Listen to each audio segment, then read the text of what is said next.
welcome to this week's Speechy TV. This week I'd like to talk to you about some strategies that you can use if your child is a pre-intentional communicator. Last week we spoke about what to look out for in your child to see if they are a pre-intentional communicator. And if your child is not a pre-intentional communicator, which means that they don't understand that they need another person involved in the communication for communication to happen, and they're not intentionally communicating what they want to another person, here are some tips that you can do to help your child learn to communicate and develop some more communication skills. Now, the first one, if your child is a pre-intentional communicator, is to start to understand how they are letting you know what their internal state might be, whether they're hungry, whether they want something, whether they are happy even. And it's a really great idea to write these down and to get other people that are involved in your child's life to share their observations as well. So you might notice that when your child is thirsty, they might move their mouth in a particular way. They might make a type movement. Every child's different, so yours could be something different. Or they might look at their cup, and that lets you know that they're thirsty. Now, because your child's pre-intentional, they're probably not looking at you and then looking at the cup, so they're not letting you know, but they might be looking at the cup, or they might be looking out the door because they want to go outside. So write down what it is they do, what they want, or what you think they want, how you interpret it, and what it is that you do in response. So when Jane is looking at her cup, she means that she's thirsty, and I give her a drink. So that's one thing that you can do.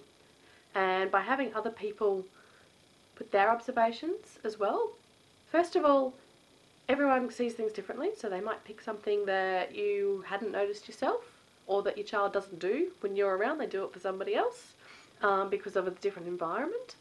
It also helps you know when you might be responding in different ways to the same behaviour. So different people interpret things differently. Now that can be confusing for your child because they're doing something consistently, but the response is always different. And it also means that you can have a conversation with the other people in your child's life about how it is they are communicating, and you can decide to have a consistent approach. So that is the second thing, is to respond consistently to your child's behaviour, or what it is they're doing that you're interpreting as meaningful communication. So that means that whenever they do something like look at their cup, they get a consistent response, the same response every time they do it from everybody around. And that means that your child will have the opportunity to learn that when I do this, this happens. So they're starting to understand that a cause and effect, that this happens because of I'm doing something. And the third thing that you can do is to use some words to label what your child is doing. Now, your child may not be able to understand spoken language yet, but by always using the same words, keep it simple, it helps them to pair spoken words with what it is that I'm doing. So, you're looking at the cup. You must be thirsty. Here's your drink. So that could be a response to every time your child looks at the cup. Just let them know what it is that you're seeing so that they may be able to understand and over time be able to relate those two. They're also getting those really great language models every time you do that. They're consistent and the same. And the fourth is to do heaps of fun communication games. So games like peekaboo, row your boat, where you've got physical actions involved.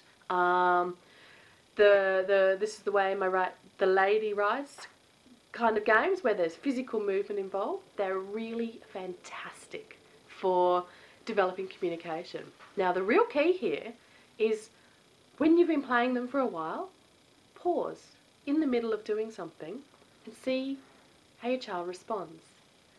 When your child is anticipating what's going to happen next. That's the next stage in developing communication. They're starting to understand that there's two people involved and there's a routine and this is what happened next. So, have you tried any of these strategies? Has any of these worked for your child? Or if they haven't, have a try this week and let me know how you go. I'd really love to hear what's working for you and your child. And if you have any questions, please leave them for me and I'm going to come back. I'm going to respond to your questions and anything that you've written for me. Join in the conversation. And if you know somebody who has a child that is pre-intentional, please share this video with them so that they can start using some of these strategies to help their child learn to communicate. Till next week, I'll talk to you later. Bye!